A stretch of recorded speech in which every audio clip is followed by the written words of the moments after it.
sports fans, this is Robert with WTP Sports Dudes here live on this Saturday morning, ready to talk some NBA Finals action. I think a lot of people across the country might be a little bit surprised. We also want to talk Nick Saban versus NIL and some college football playoff talks.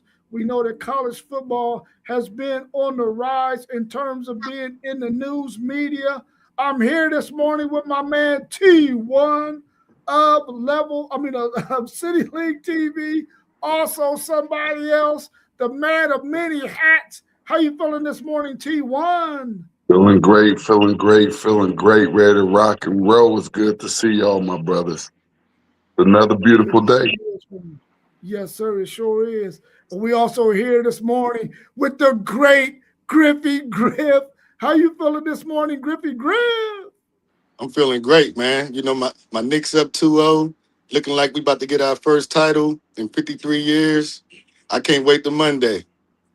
But, you know, always happy to spend some time with my fellas, my WTP sports dudes. Let's get it. All right. Well, all of these NBA questions we're going to be asking, we're going to let you go in the rear so that way you can give a little bit more time to your Knicks. T1, how do you feel about that game yesterday? And the Knicks are up 2-0 over the Spurs. What's your thoughts on the game and why the Spurs lost 2 straight at home? Hey, I'm going to just keep it 100. The Knicks been kicking ass. If you've been following the Knicks in these playoffs, they've been flat out kicking ass, and they just haven't stopped. And whether it's a 1-point win, a 5-point win, a 10 or 20-point win, the Knicks just been kicking ass. And it looks like they're going to continue and go get this final. Yeah, I'm telling you right now, those Knicks, I knew that there were some things that the Knicks could do with their first 5 players, their starters. Even though Hart didn't score any points yesterday, the defense he plays, man, the heart that they're playing with, the aggressiveness, even though the Spurs are playing some real aggressive defense as well, the Knicks are not backing down. Karl-Anthony Towns is playing more physical than we've probably seen him play in all of the series and all of the years he's been playing in the NBA. He's going at it. Brunson is not backing down from the pressure that those guards are trying to pin on him. He's still getting to the cup. He's still making things happen. But I think the role players, Bridges and OG, those 2 guys have answered the bell. And we all talked about this a couple of weeks ago, that those 2 players was going to have to come up big in this series if the Knicks were going to do anything in this series. And they've done a lot because they're up 2-0. What's your thoughts on that question, my man, the great Griffey Griff? Just to elaborate on what you said about Cat, you know, you said he's played his best basketball that you've seen him play his whole career, and it may be that's absolutely true. What Cat is doing right now, he's outplaying Wemby. That's the matchup that the Knicks absolutely had to. If Cat didn't win that matchup, he had to at least neutralize it, and Cat is winning that matchup right now. He has the nickname Cat because of his name, Karl-Anthony Towns, but if the Knicks win these finals and Cat continues to play the way he's playing, they're going to have to change that name to Big Cat because Cat is doing his thing. Like you said, the role players, OG. I can't say enough about OG. OG he's probably been the Knicks, the glue to this whole thing. His shot making, the defensive assignments he has to take on, guarding all 5 positions, along with Bridges also with his shot making ability this playoffs. He's shooting over 55, 60% after starting off slow. And they just look unstoppable right now. Like Twan said, like they've been kicking ass the whole playoffs, whether they win by 20, 15, 10, 5, leading by 14 in the fourth quarter last night. The Spurs tying the game up and them finding a way to pull it out by 1. They're just finding ways to win. and they're getting it done right now with one of the most impressive playoff runs in the history of the NBA. You know, I know in sports we talk a lot about teams who win championships having a killer instinct when they sense blood in the water. Do y'all see this with this Knicks teams? Because they done swept some serious teams and on the verge right now, looking like they might sweep the Spurs. Is this team got a killer mentality? I, I believe they do, and I think more than a killer mentality. They just keep fighting, and they believe that they're the best team in the NBA right now. I really believe I believe that New York has the confidence to where they feel like nobody can beat them, and that's what you're seeing. So like when San Antonio had those big leads on New York. I mean, they never wavered. They stayed true to their game. You don't see many forced shots. You don't see many bad shots. I mean, you see them sticking to the script. And guess what? I got to get that guy from Columbus, Coach Mike Brown, some big props for what he's about to do. We haven't talked about Mike Brown and what he's doing over there right now, and that's going to be a story within itself when he brings that first NBA championship back to New York in many, many years. Let's welcome our man, Mossberg of Level Up Sports 10 to the show. Let's bring you up to speed, Mossberg. The Knicks are up 2-0. What's your thoughts on that game, and why are the Spurs down 2 games at home? How's it going there, man? It's good to see everybody this morning to get into the afternoon, just moving around, get ready for work. It's crazy. Some would say diabolical. I think for the Knicks, man, I think we've seen over the years what they can actually do. And, I looked at a insert and a discussion they had about the trades. It's so many pieces surrounding where the Knicks are right now to get them to this point, having Brunson, having Carl Anthony Towns, who both are playing like MVPs in this series. But I think the Knicks, in the way they're playing physically, I think they're in a way of bullying the San Antonio Spurs. And like I said, when you have a city and a state on your back and they travel, you've seen Fat Joe with the set. I think after that yesterday, I was like, man, this might be a sweep. But these Knicks, they're out there playing with everything. It's like they're out there playing for everything they live for, everything, not just basketball. It's about family. It's about everything when they lace up from being at home until they get on that court and that clock hits 0. Do you think that the Knicks are playing with a killer mentality? I definitely think so. Watching Jalen Brunson, shout out to Parlay Poe. He came and swooped me. We was at the Massey's Pizza in Graceland. Shout out to Massey's as well, and the way their service was. Great time we had there. Watching that game, I said, the Brunson takeover is real. I think this Knicks team, like you said, they're playing with they foot on their neck like a chokehold. And this San Antonio Spurs team, I don't know what they're going to do right now to get out of it. They got to go to the Garden. And we know what it's like playoff time in the Garden. Wemby, we want to see a major performance, and we know what type of performance can happen in the Garden. Will we see another Brunson, Carl Anthony Towns, a whole New York's team balling out like they did these last 2 games in San Antonio? I think we will. And I think we in store for something special out of Wemby as well. It's the Garden, the Mecca. All the stars are going to be out Sunday night at this game 3. And it's going to be very interesting, that first 6 minutes of the game. It could get out of hand early in the Garden. I'm going to just say that. Yeah. What's your thoughts, Griffey Griff? Do you see your Knicks having a killer mentality?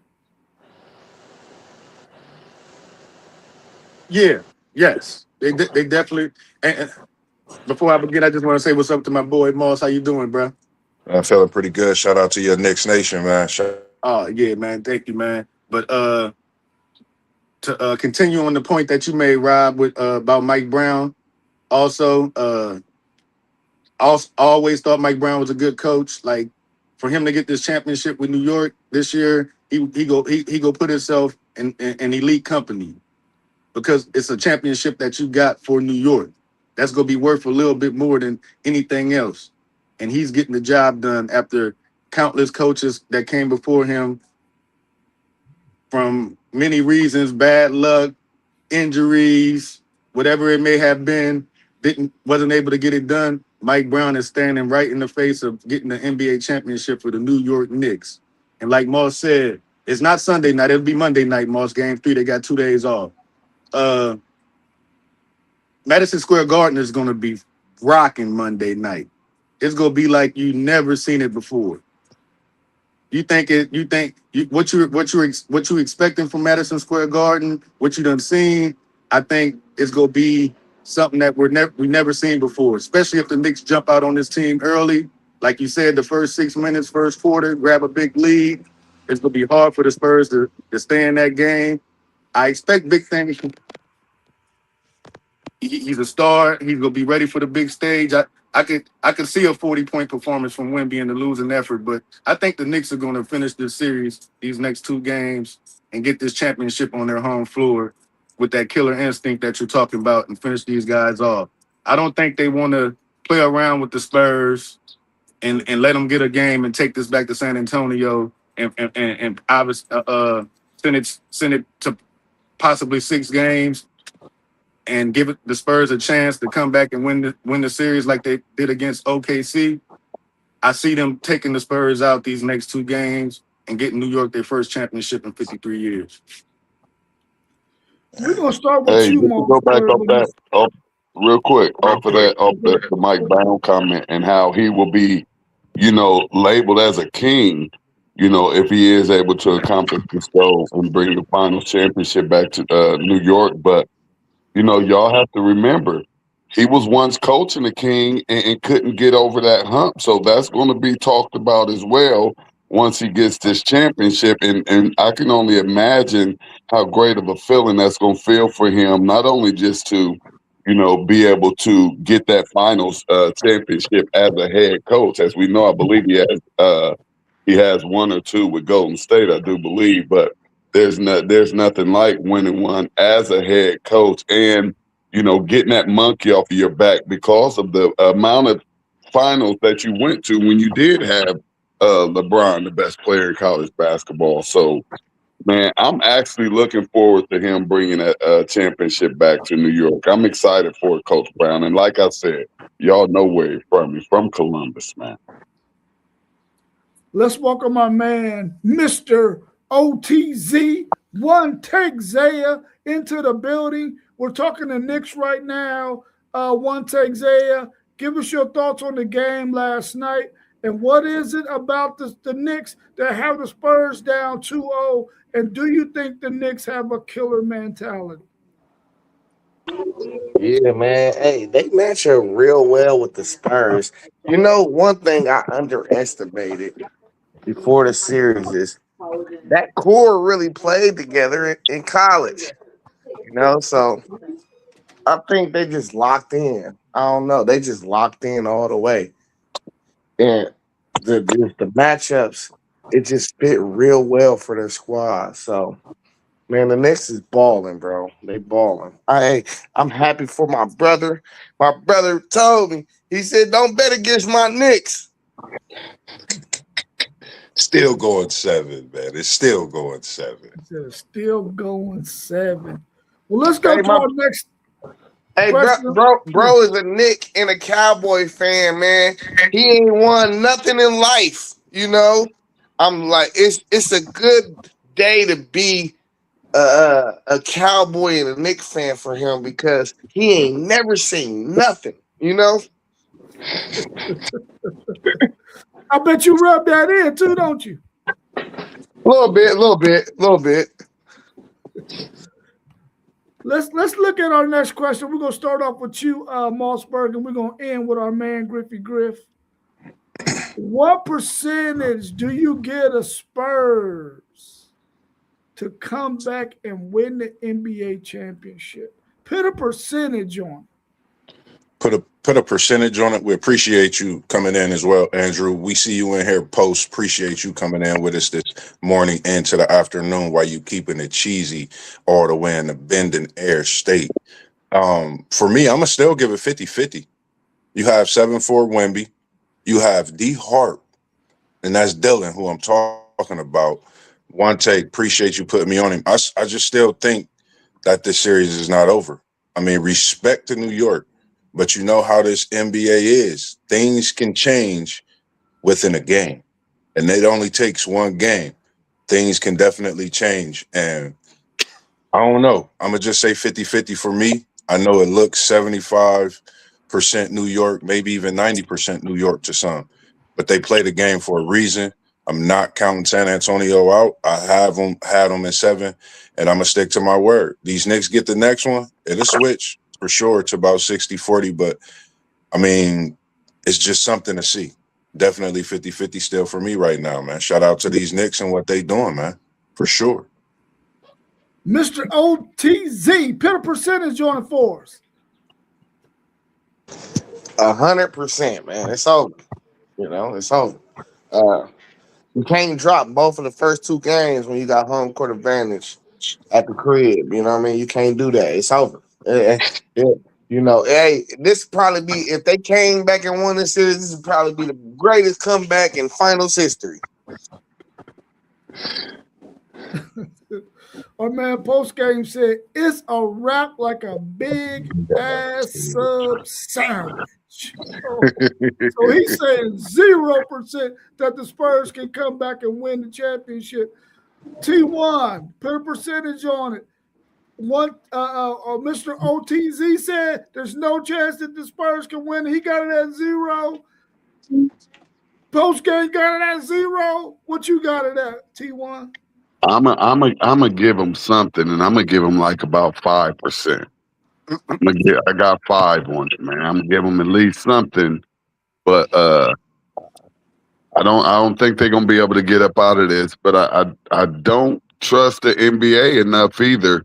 And like Moss said, I could see them letting San Antonio get these 2 in New York and bringing the entertainment part into these sport entertainment games, man. So. But I'm gonna give them 5%. Like they still got a chance. They still got air, and that 5% can increase after Monday. We don't know, but they only got 5 for me right now. I only got 5 on it. Yeah, you know what? I'll be listening to T1, man, because T1 be all the way up on it, man. I'm going with the same 5% T1 because T1 be on that type of stuff, bruh. I can't say 0%. You right, T1. I'm going with T1. 5%.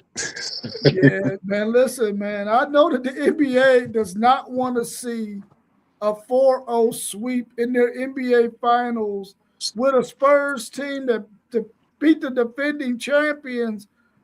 I'm giving them a 0 chance of winning the championship. 0. They ain't winning this championship at all. But they are going to win a game, maybe. Because maybe even 2. I can't see the NBA letting them go out with a goose egg, bro. But listen, they're going to Madison Square Garden to Mecca 2 straight games. You think the Knicks fans are going to give the Spurs an opportunity to even get in this thing? I know the NBA going to pull some. Rob, you gotta look back to when LeBron made the finals for the first time. The team that Mike Brown was coaching. LeBron scored what? In that when he took down that mighty Detroit team that went to the Eastern Conference champions, what? Eastern Conference Finals appearance 6 times in a row, back-to-back Finals appearances, and LeBron went into Detroit and scored what? 24 out of 26 and took them down to face the Spurs in the finals. Yeah. And what happened? And what happened to LeBron in that finals? He got swept. So it don't matter. The NBA don't got nothing to do with nothing. If a sweep is coming, it's coming. But I'm not going to give the Spurs a 0% chance of not getting swept. I'm gonna be a little bit more generous and give them a 20% chance of not getting swept. But It don't matter who you are out there. If you're gonna get swept, you're gonna get swept. The King got swept his first finals appearance, so why can't Wemby? Hey, Ah, yeah, that's a good point. that's That's a a good Let's good go. point. point. Yeah. And you talk about the passing of the torch and everybody thinking the league is already Wimby. So I like that fact. And man, I'm a real quick say, man, shout out to the state, the city of New York, man, seeing all this footage of the whole city in the streets, watching the game on flat screens. Man, that's awesome. Keep doing what y'all doing. We got to find a way to get down there because that's got to see something like that. We need to do something like that here in the city, man. Buckeye Nation, man. Y'all need to see what Knicks Nation doing and do something like that, man. No disrespect, but it's something that's nice. And I like what I'm seeing. We could do something here and have it nice and respectful. Hey, Where did the I just don't Buckeyes come see. from? Well, Because the Buckeyes is a big team that everybody will support and everybody watches. That's why I said the Buckeyes. Respectful. Hey, hey, y'all. Hey, I don't see the NBA leaving that much money on the table on with a sweep. You know, that's leaving a whole lot of money on the table. And you know, hey Griff, I know you would love to see a sweep, but and you might think that the NBA just don't have nothing to do with it, but I just can't see them being 4-out and the basketball season being over with and all of that money and excitement just going away until next season. I can't see a sweep, but like in real life, I could see a sweep because New York, like I said, New York been kicking ass. You know, if they didn't try to determine the outcomes of these games, I could easily see a sweep. But you know, my eyes and my mind just won't let me think like that. I get you. I get you. I'm not big on the conspiracy thing. So I'm leaving the NBA out of it. I'm going with my eye test. And the Spurs, it ain't looking good for them right now. But I'm not giving them a 0% chance, like I said. And we gonna see what happens. But that's a sometimes, good point you made. That's a good point you made because it is a lot of money on that table to just shut this thing down at the 4. But the way the Knicks playing, the way they just did the Spurs on the Spurs home court, I just don't see the Spurs being able to control a game enough to where we can guarantee them a win in game 3 or 4. Especially if the Knicks get this third game, it's over with for real come game 4. man, the Knicks is so explosive in the third quarter, bro. That's where they owning the series at right now. I think where they own in the series at, I think a lot of people failing to realize Cat, man. Cat and OG are having we know what Brunson do, but I watched last night, man. The way Cat controls just when he get the ball, his hand, it's like he got a stiff arm. The way he passed the ball, I told Parlay Poe when he got when he got the one in the lane and he went up for a shot and he swung at the Bridges in the corner. I think that put Bridges at his third 3 for 3 at that point. That was something that I don't think nobody really looked at, man. The way he made that pass and in that moment, and then his clutch 3 before the end of the half, I said, this dude is on something different. And I don't know what kind of juice he drinking, what kind of endorsements he got, but he need more because he's playing. And I respect Cat so much more. And one of the players in that big trade, you talking Brunson, you talking Cat, you talking Luca. It's so many players that was involved in this trade to bring New York to what they have. OG Anunoby, so many different pieces they've been able to bring in. And you sit back and you look at some of these things like New York might have got the best out of all this to see the success that they've been gaining each year. And now people said nobody wanted to go play in New York.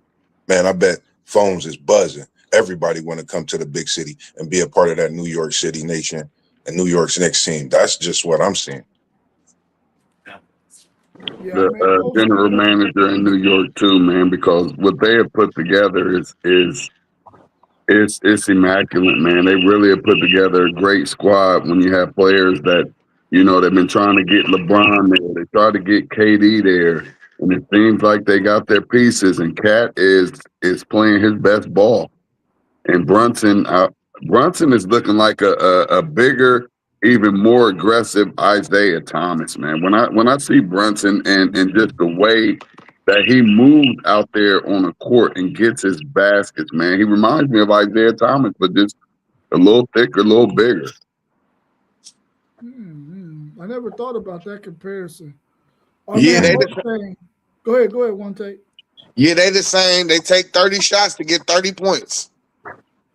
You know, a player I thought about, I know people would be like, Moss, what you talking about? Think of a player that got drafted to the Memphis Grizzlies, went over to Portland, short lefty, dangerous, took a lot of shots just the same way. Damon Stoudemire. That was a guy I thought about. And when you talk about how they had a team built around him, trying to get over that hump, this is something that's happening in the East with Brunson and what he's doing with this Knicks team. You got to think about how Stoudemire had that Portland team in the West. They couldn't get over the hump. Can this Brunson and this Knicks team get over the hump from the East in this West in this finals? I think it could happen, but, you know, I'm 50-50, but it's just good to see all these different things. And I like that Isaiah Thomas comparison as well. Short, tough, and just competitor. And his assists, they just count up. You don't even see it. And you look up and he got 9, 10 assists, which he's averaging, I think, about 7 to 8 this series, which is just crazy, along with the way he's performing when he scores the ball, field goal percentage and all. Brunson takeover is real. You know, Yeah, the Nick takeover is real. You just pointed out Brunson 7, 8 assists a game. I think Cat's averaging about 5, Hart's averaging about 4. Like they're moving that ball, they're sharing it, and that's why they're in the position they're in right now. You know, it was a lot of times during the regular season, the Knicks were sporadic, up and down. Even though they were winning a lot of games, they were beating up on the teams that they should have beat. A lot of good teams that they were playing during the regular season, they weren't winning. They were going in spurts where they'll lose 3 in a row, 2 out of 3 here and there. They all be against good teams. They got down 2-1 against the Hawks in the first round, and they had that team meeting. The ball been moving, and it's been 13 straight wins since then. hey, that's Yeah, a good point by post game saying that Cat is a major key. Yeah. But I believe that if you take out almost any one of those players, this New York team is not this New York team. I believe everybody is important, but Cat and Brunson, they are playing unbelievably, but you can't discount what Bridges and Anunoby is doing, and then those role players. I mean, everybody seems to be hitting big buckets at crucial times and keeping New York in position to win these games.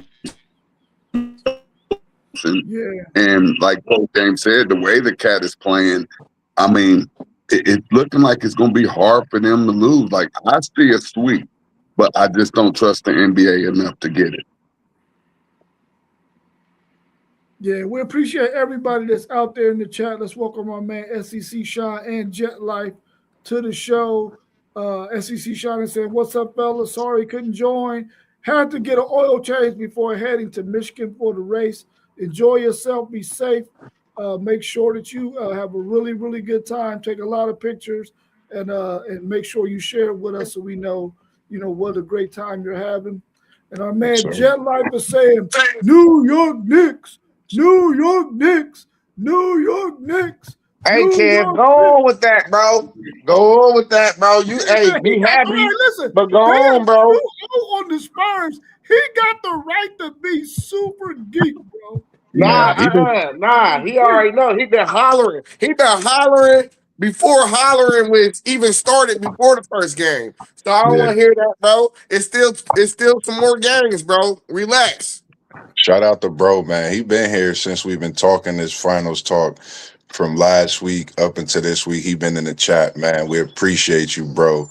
And hey, listen, man. I know you on the high that's higher than the mountaintop right now, man. And y'all on the way back to the city that never sleep.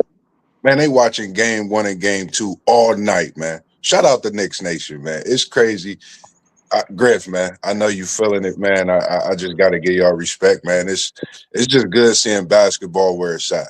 You know, I Right. haven't watched it this much in a long time, man. So I think I'm not happy as well because I've been actually watching it a lot more, man. And this Knicks team, I don't know. I don't know if I would have watched it if it was anybody else. But this Knicks team is giving us a reason, I think, really to fall back in love with watching a game of basketball again. For me, that's what They, it's doing. I love it. they playing the right way because it's not just one person. You know, in today's NBA, it takes a team. You Yeah, gotta, you can't just you can't the days of the 7-8 man rotation winning NBA titles that's out the window. You gotta have a full 12-man team to win NBA titles now because you gotta the starters are not gonna always be able to do it. Like y'all said, the role players play key parts in these NBA finals now. Oklahoma City last year was a deep team. The team they defeated last year, Indiana, was a deep team. Like you need to be able to go 10, 12 deep in today's NBA to win nowadays. The days of the 7-8 man rotation, them days are gone. You got to have a and full roster of players that can play ball.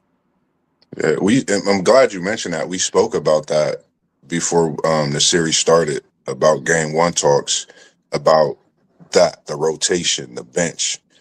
I think just looking at these first couple games, I think we've seen those adjustments by the Knicks playing more players throughout that bench, and we've been able to see through that physical nature it be more overwhelming for the Spurs, even through that length of their rotation. So that's just something to think about. And I'm glad you mentioned that because that's something I was looking at myself, the rotation, who's coming in, who's playing big minutes, what are those role players doing? Or, will it add up to, a whole bench or just a couple players? And it's consistent with the Knicks adding up to a whole bench, whereas San Antonio is just a few players. So They only got 8. somebody more has to step up, and we seeing it more on the Knicks side, which is bringing them to this 2-0 and possible sweep. Everybody talking about. Spurs got 8 players. The Knicks got about 11 they can go to. The Spurs only going with 8. The Knicks throwing about 11 players out there. Yeah. Okay. Hey, SEC Sean, if you still with us, make sure you wear a mask, some gloves, and keep that 6 feet when you up there.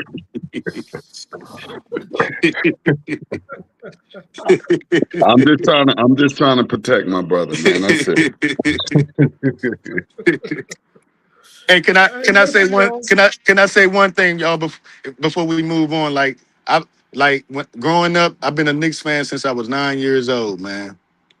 When I was growing up, I caught on to football and baseball first. I didn't really start watching basketball till I was about 9. But the 3 teams that I root for, I've never been a front runner. I'm from New Orleans, so I'm a Saints fan. And in baseball, I watch a little bit of baseball. I'm a Cubs fan and I'm a Knicks fan. And all 3 of those franchises were dead when I was growing up. And my Saints got me a title in 2009. My Cubs won the World Series in 2016. And if my Knicks get me this title in 2026, my sports fandom come full circle, and I'm gonna be full. And Yes, it's gonna sir. be I'm gonna be full. So I'm real excited. I can't wait for Game 3 Monday night. Yes, sir. We're gonna start this next question off with our man T1. Who's your MVP in this final so far? Man, uh,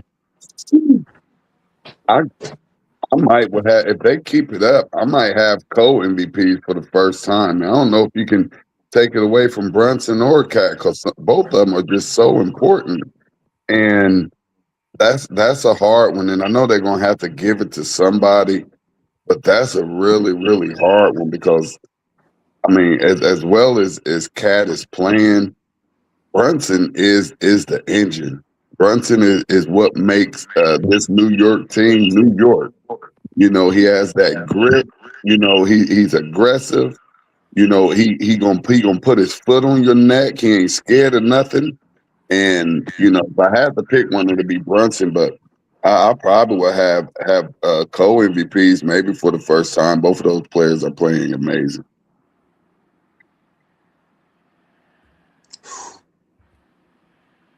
Who you got, Mossberg? I'm gonna just say he's been a killer after time. I'm going Cat. Reason I go Cat, man, he's been able to neutralize Wemby. We haven't seen Wemby this exposed all season, his whole NBA career. We haven't seen Wemby in these first two games. If you really think about it, where's Wemby? I'm gonna go ahead and say that, and I'm going for the Spurs. Where's Wemby? You know, Cat's been able to neutralize him. Cat's been hitting threes. Cat's been pick and rolling.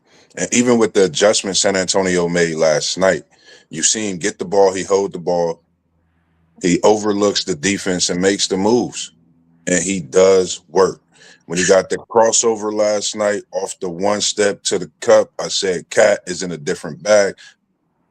Killer after time, Carl Anthony Towns, you are my MVP right now. Hey, real quick, off of what Moss B just said. And Griff, you ain't gonna like this, Griff. I'm just let you know right now. But as you said, like, where's Wemby? And any of y'all can chime in and let me know how y'all feel. I've seen several times in both of these game ones and these game twos, and I've said just that. I said, where's Wembley? And it appears as if he's just taking some time off and happy with being in these finals. And they telling him to just chill on out a little bit. His time is going to come. But I've seen way too many. I've been watching these games, and I've said the same thing that you just said, must be. And then y'all know the conclusion I come to. They tell him to go ahead and just chill on out because I don't see no dog.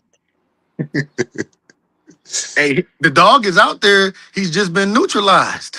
Like Jamal said, that man is playing his ass off. It's just another guy out there playing his ass off too. That's working with a better team. That's all it is. Wemby is doing his thing. He's averaging 27 and like 11.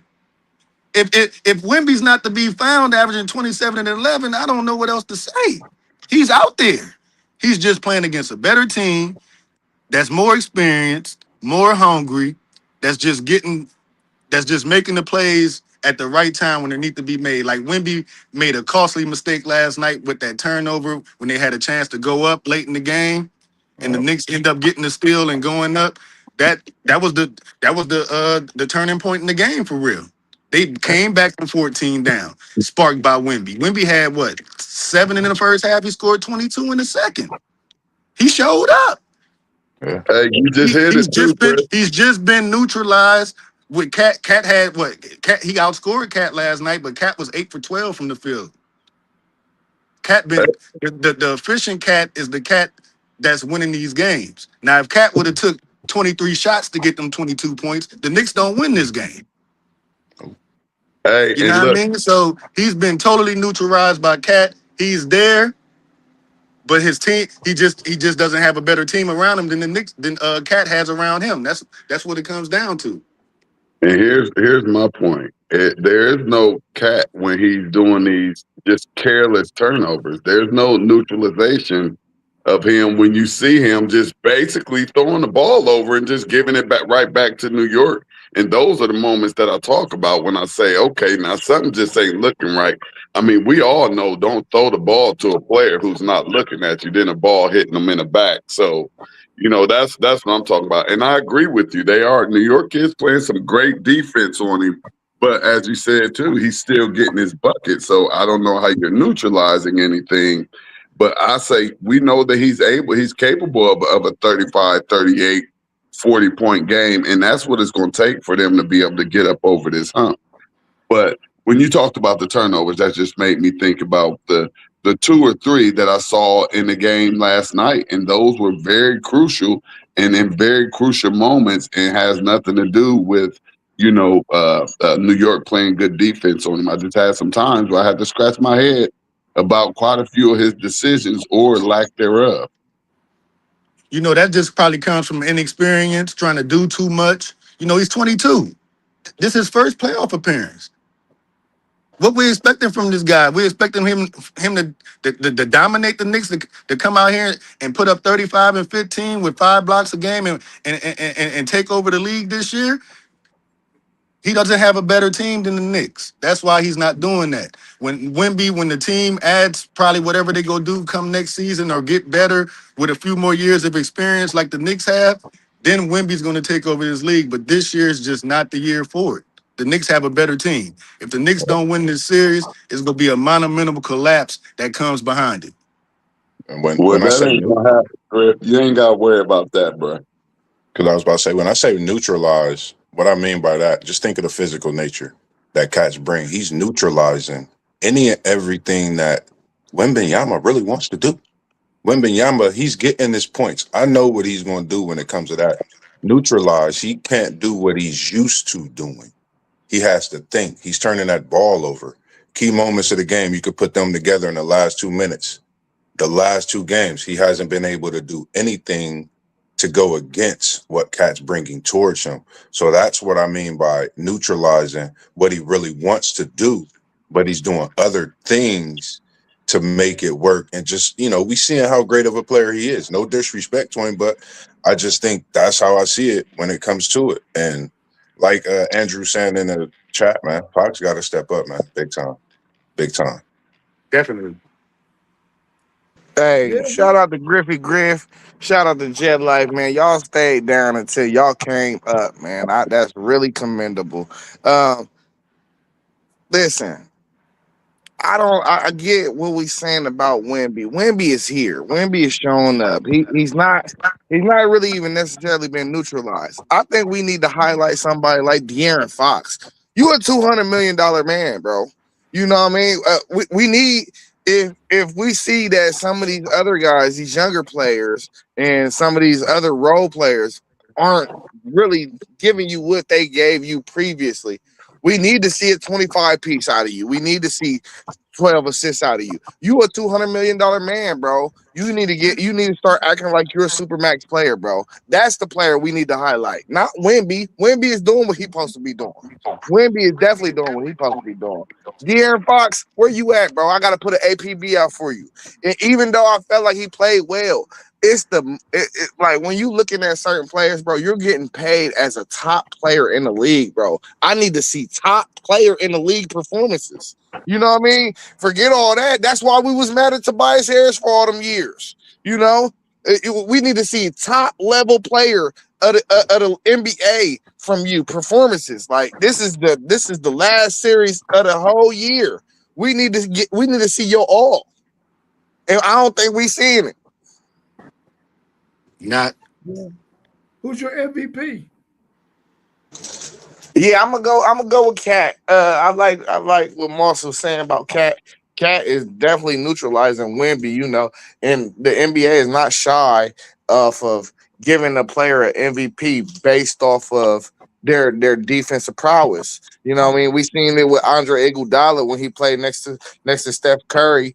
You know what I'm saying? And what he did against LeBron. So I like Cat. I like Cat for now. Brunson still got a chance in the next two games to go off. You know what I mean? If he go off in the next two games, I will switch it over to Brunson. But right now, I'm gonna go Cat. Who you got, Griffey Griff? I'm going Cat also. Like, with the balance attack they're presenting right now and the way things are going, like like he just said, unless Brunson goes off these next two games for like 30 or something, if it stays a balanced attack to where the scoring is just about even, I see it going to Cat because of the matchup with Wemby and him winning it. I see it getting Cat getting the MVP definitely. Yeah, Andrew said he's got Cat. He also said the Spurs got a young team, Knicks a solid team. He also said Fox needs to shoot more. He was hot. Yesterday he had a really good game, and I think he must have heard the people after game one saying that Harper need to get more time. And I think he played well yesterday. But I also agree with you, one take. When you get max money, bro, you got to come out there and give it to him. You should be 25 and close to 10 assists every game. I think he needs to pick it up. He said Harper's going to take his spot. Yeah, at some point, Harper's going to take his spot. A couple of things Harper did out there kind of threw the thing off a little bit too, but he's a young player. Eventually, he will be the man there. And then Castle definitely got to step up. Castle had a couple of hiccups as well in that game. And I think if he go ahead and play a little bit better, maybe in game three, these Spurs might be able to steal one in New York. I don't think so, but they might be able to steal one. Let's change gears real quick. Talk a little bit of college football. Is NIL ruining college football? We're going to start with you, the great Griffey Grit.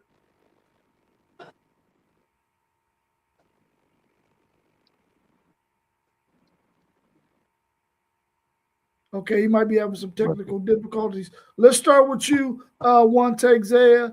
Is NIL ruining college football? Nah, it ain't ruining football. It's actually good for football. They just don't have it. I don't think they got it correct yet. So originally, I think we all thought that NIL meant not that schools was going to pay players, but that they can go out and earn money off of their name, image, and likeness. That means endorsements. So that if the Senate really start putting laws in place, I think that's what they need to put in place. The schools are not obligated to pay you. You're getting a full scholarship. But if you venture out and you're able to make money off of your name, image, and likeness, then hey, make as much as you can. I think that's where we need to get to in the sport, where we don't have to have these $5,000 payments to get a kid on campus, or we don't have to pay a guy $250,000 to come to our school on top of giving them a full scholarship. I think that's the part we got to get to, because I originally I thought that's where name, image, and likeness was going. What's your take, Mosberg? It's. I think it's just like thinking about all the discussions that we've had. My top priority and opinion is getting a cap on it. They got to figure out some things to better for the athletes, students that they are overall. That's my first thing. I think it does ruin the college football world in some ways, but then again, I think it does help some kids that's going for their education, very good in the sport that they choose to play. So that would mean it's 50-50, my opinion, but I would like to see them totally get a cap on it.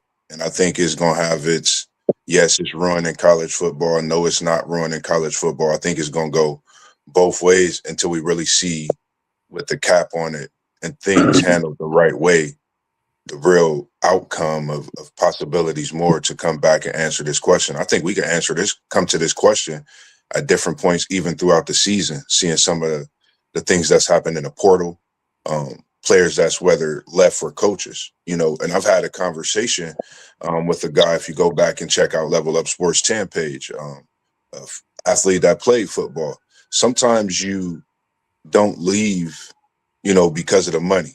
You make the moves when it comes to the coaching, things like that, and that's out of your control. So some of those things are from the coaches being moved and the players, like we say, it's now a business. In college football, as we just was talking about the NBA being a business, every sport is a business. So we have to understand that first and foremost, and then understand, okay, these are kids, understanding that they have a sport that they play they're very good at. So it's up and down for me. I just wish they get a cap on it so we could really look at this question and answer it fully with no, this is just an opinion. This is my full opinion, but this is my answer to the question, over all the opinions based on it that we've had so far. I think it's just a great topic to still talk about. Yeah, I really feel like, oh, my bad, PT1. You go ahead and answer that question. My bad. You could have went, but I don't think it's bad for college football. I think it's great, and they are the product, so they need to be getting the money. However it's coming, they need to be getting the money, and really, they should be getting the majority of the money. Outside of the coaches, with all of these billions of dollars coming in. So I think it's a great thing for college football. They just need to, I think they need to get more control over the portal than they do the NIL thing. So, players need to get paid. They just need not to be going to 2, 3, 4 different universities. Yeah, I don't think that NIL is ruling college football, but like all of you have said, I think they got to get it under control. I feel like once you went to that collective bargaining agreement and everybody was getting a 20.8, I feel like, and I said this before, I feel like Power Four schools should be getting money based an amount of money based on their budget to where all the Power Four schools can compete on the same level. I don't feel like Group of Five schools should be getting as much as the Power Four schools because their budgets aren't the same as Power Four schools' budgets. And I think every Power Four school should have the same budget to where you can offer this amount yearly to the players that you got. But anything they get in terms of endorsements, which is real NIL, then that's what they can get. But your school can only pay players this amount of money from the collective bargaining agreement money that you've received. Now, of course, some teams are going to split it between basketball and other sports, but football is probably going to get the majority unless they're a heavy basketball school like what we see in Kentucky and what we see in Kansas. Um, but I feel like that kind of stuff got to get fixed. I think the NIL should have been taking place long ago, but it should have been taking place in a way in which everybody was on an even playing field and everybody can offer the same amount of money. But they do need to put a cap on some of this stuff because if you got a team going out there paying a guy, outbidding teams, I don't think that should be the case. You should only be allowed to give this guy so much money each. Like if he's got five schools that he likes, all five of those schools should be able to offer him the same amount of money, and he has to choose a school he likes best, not because somebody was able to give him $100,000 or $200,000 more. I think that needs to get taken care of, but I don't think it's ruling college sports. Let's check our chat, and we appreciate you, Andrew, for subscribing. Thank you so much. Continue to support us. Old Texas Tech man, let's see what he got to say. We're glad to see you in the chat. Saban is up NIL, is taking over for what he was doing underneath the table to really think Alabama was number one in recruiting all those years without getting something. Saban put his foot in his mouth. That is definitely true. We know that the Alabama team was giving up some bread in order to be getting those players that they were getting. Um, but now the NIL is there, you would think that they would have still been able to do the same thing and still been able to be relevant. He just didn't want to have to play up under the rules that were, I guess, in We're place going at on. the time. Or at this time. Yeah. Let's look at our next question. Has the way coaches have handled the way they have departed from teams helped players leverage more NIL through the portal? We see that coaches a lot of times, whenever they want to leave or whenever somebody throw them more bread, they bounce. And it looks like in the portal, we got teams out there, agents that are out there shopping their player to the highest bidder. Is there some similarity between what coaches do and what we see players doing now? Definitely. A lot of it. I think it's to the highest bidder. That's almost what we're looking at and making sure that they go into the right school with the right fit. We seen that in a recruit in a player like Malachi Tony. Multiple offers to him as well as Jeremiah Smith. I'm sure something was talked about at USF. With his coach leaving that taught him and recruited him. So I think it definitely goes on a lot. I think some players actually does leave for that bag, and it's good for some, not so good for others, as we've seen over the years. What you think, T1? Uh, I don't like the way the coaches just be banging out. I feel like the coaches should be held to a higher standard than the students. As they are the mentors, the father figures of these universities, and I don't like it. I don't like how the coaches are just bang out just to go get a better opportunity or more money when you have committed to this team. Stick to your commitment when your contract is over. Go wherever you want to go. But I don't like them leaving before those contracts are over. Yeah, and I think athletes have seen it to be very hypocritical. That's why they like, man, listen, you ain't staying committed to where you are signed at. What makes you think I have to stay committed to? And, we give these students all this pushback on them making the decisions that they're making that's really life changing for their families. But when coaches do it, it's like, it's okay. But now that these athletes are using that same kind of strategy, in my opinion, you got a problem with it. And I don't think that that's cool. But I do believe that the athletes understand and their agents understand. Listen, coaches do it all the time. So you have every right to do it too. Until they change the rule, until they fix the rule, you continue to do what you see these coaches doing. They leaving for the highest bidder. You go leave for the highest bidder as well. Just make sure it's a good situation for you to still be able to play good football and make it to the NFL, which is their ultimate goal anyway. Let's see what we got in the chat real quick. Our man Old Texas Tech Man 9144. Plus, guys, SEC Big Ten are jealous of Texas Tech because all of a sudden Tech has money. We Red Raiders are getting some of the top recruits, and SEC Big Ten don't like that. There is some truth to what you're saying about that. Me being a Texas fan, I know for a fact that we don't like the fact that Texas Tech can do what they can do with that Cody Campbell money. But we got to be real and say, listen, we got money. They have a right to have money too at Texas Tech. And I think that they're doing a phenomenal job of that.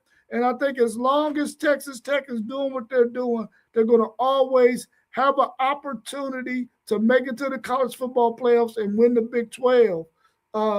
And you're gonna get some hate because of it, because that's just the way things roll. But I agree with you on that, Old Texas Tech Man 9144. There are some SEC and Big Ten teams who feel like, hey man, they're using their bank in order to have some really, really competitive teams, which increases their chance because they're in a lesser conference than the SEC and Big Ten, in my opinion. Spending that bread. Hopefully, they could get them one in the next couple of years. What you think? Do they get them a national championship? Nah, they ain't getting Getting them this one, kind of bro. money? They ain't getting them one. They ain't Yeah, getting them one. Moss, They're you gonna be going you competitive and going too far. they're gonna win the Big 12, but they ain't winning no They, natty. yeah, I was like, because last year we seen the fluke at Texas Tech. They got there and got mauled on Texas Tech, man. But we would say that for another conversation. No disrespect. I'm a Nose fan, so I take all shots fun. Yeah. Let's tackle this next question. Will we have new rules in place before the college football season starts this season? That has been discussed. Do we think that the 5-year rule is going to be in effect at the beginning of the season?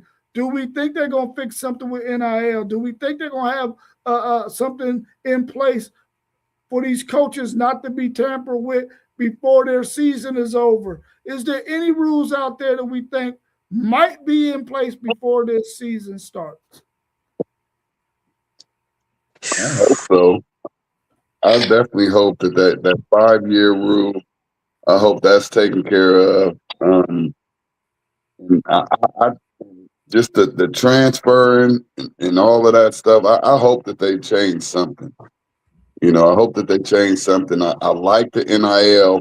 I like for a player to be able to leave if their coach leaves. We just talked about how the coaches would just get up and go. But, I just don't like how they're able to continue to bounce around from school to school. Yeah, what's your I thoughts, agree. Mossberg?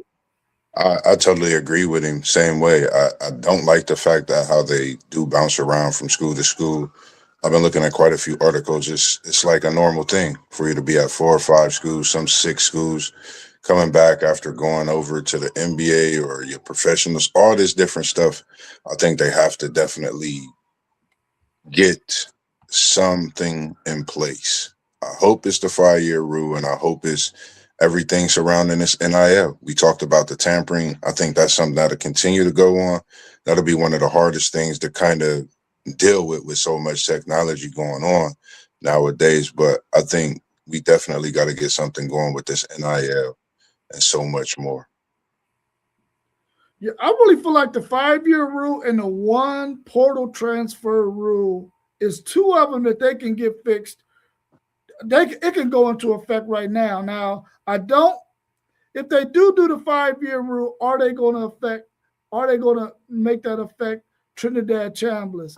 I really wouldn't want that to affect him because, well, maybe it should because he had a bogus judge really grant him his 6th year because the NCAA said no to him. So I think that should stand. But I want Trinidad Chambliss to be able to play another year because I think another year at Ole Miss will give him a better chance to make it to the NFL. And I want that young man to have that opportunity. But I do think that 5-year rule is one that they could easily put in effect before the season starts. And the one transfer rule. I think both of those are easy to get done right now, and hopefully they do. Bringing back pros back is wrong. Tell us a little bit more about what you're saying right there, old Texas Tech man 9144. Bringing back pros back is wrong. Oh, I think you might be talking about, especially in basketball, when guys who have went to the G League or whatever, but they didn't necessarily make their NBA team, then they get to come back and play in college. I definitely agree with you. That rule should definitely go in effect. Pros should not be able to play. And I think that if you got a player overseas who has played basketball at 18 and 19 overseas in the pros, I don't think they should be able to get to come and play college ball either. Now, if you played when you was 14, 15, 16, 17, I'm okay with you being able to come and play in college, but not if you done played at 18 and 19 years old. Even anything older than that, I don't think they should be able to get back in there.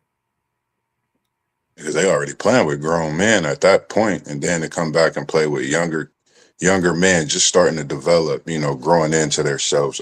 I totally get it. Yeah, we totally agree with you on that one. Texas Tech man 9144. They should not be able to do that. Like what we seen happening with the guy from Alabama on that basketball team.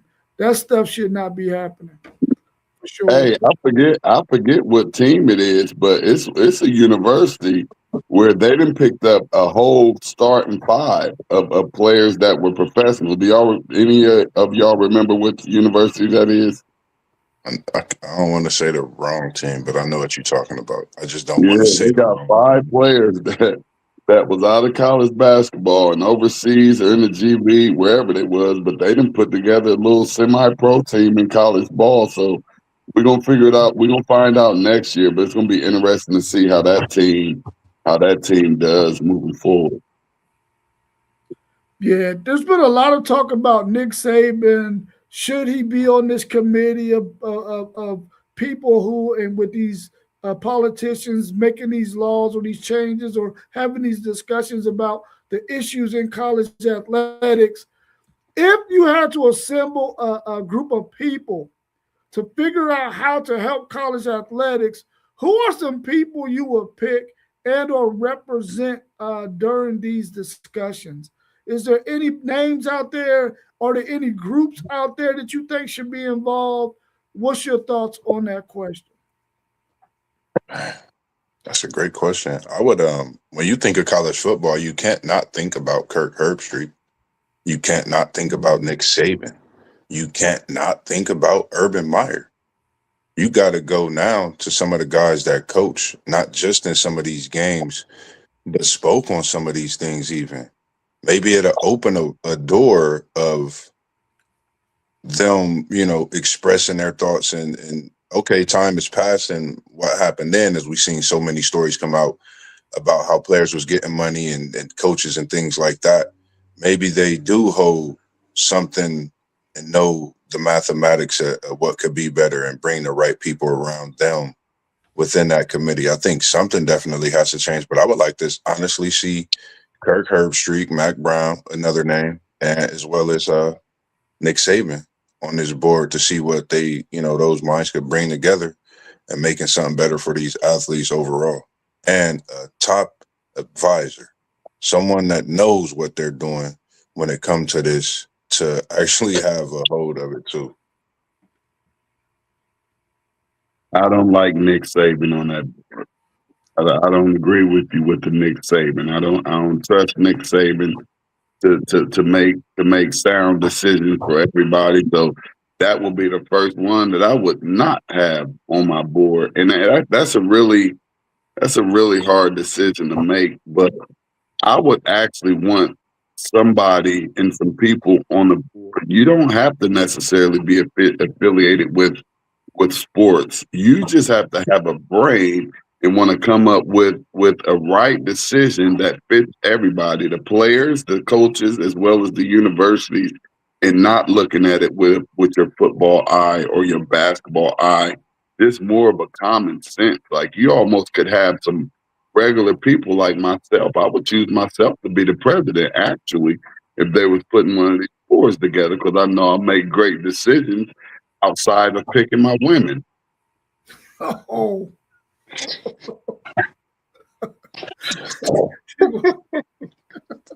You are silly, bro. Listen, man, listen. I really feel like, and I would be okay with Nick Saban being on there. I really would.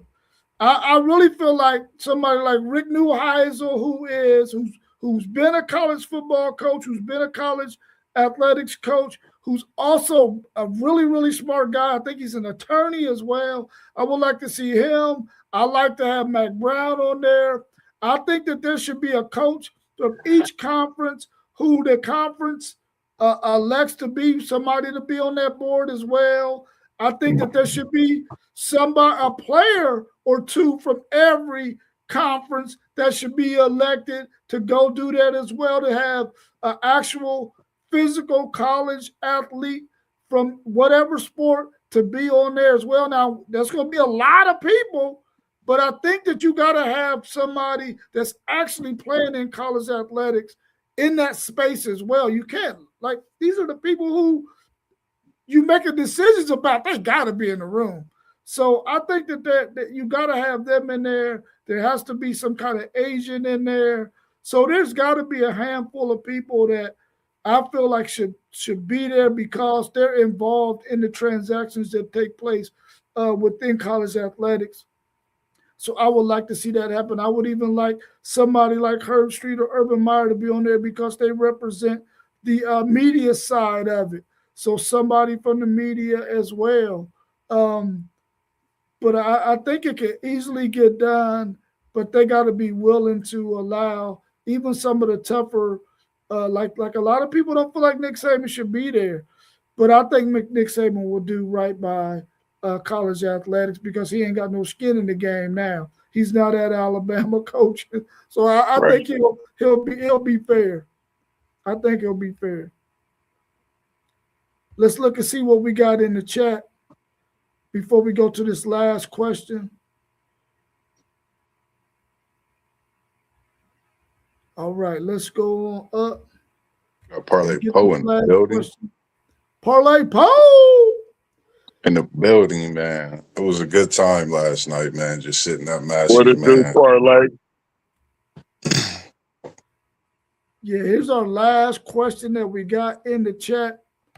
Are there any teams in college football you think will make this year's college football playoffs for the first time?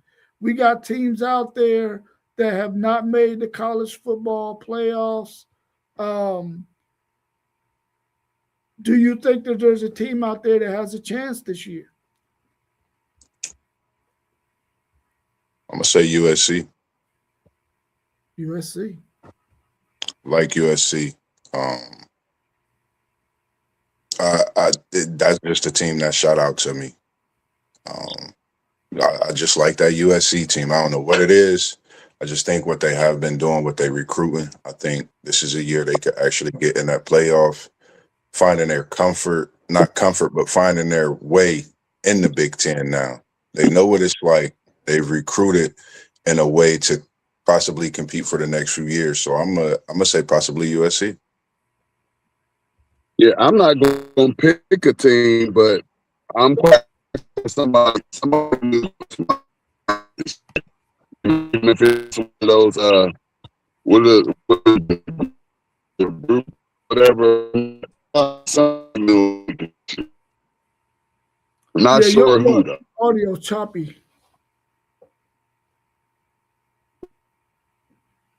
Say it again, T1.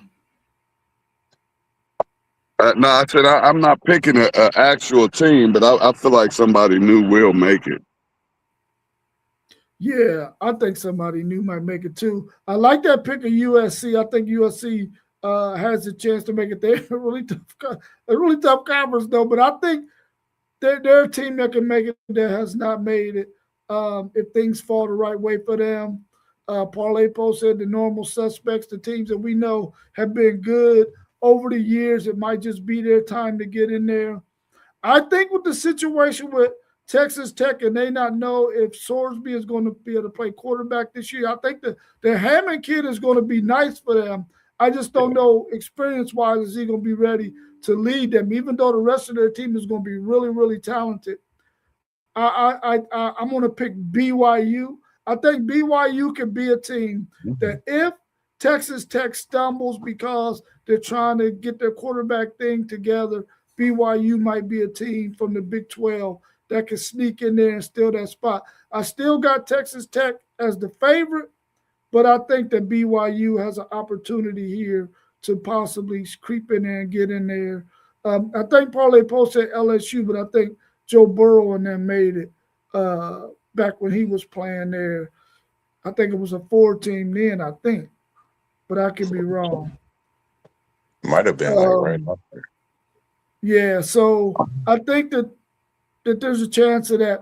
And old Texas Tech, man, you're exactly right. The Texas Tech Longhorns softball team, they did bring in a bunch of transfers. Now, they won the title last year. They back-to-back champs. They did bring in a lot of transfers. Texas understands that the game that is being played right now is you got to spend this money and get the best players so you can get some championships.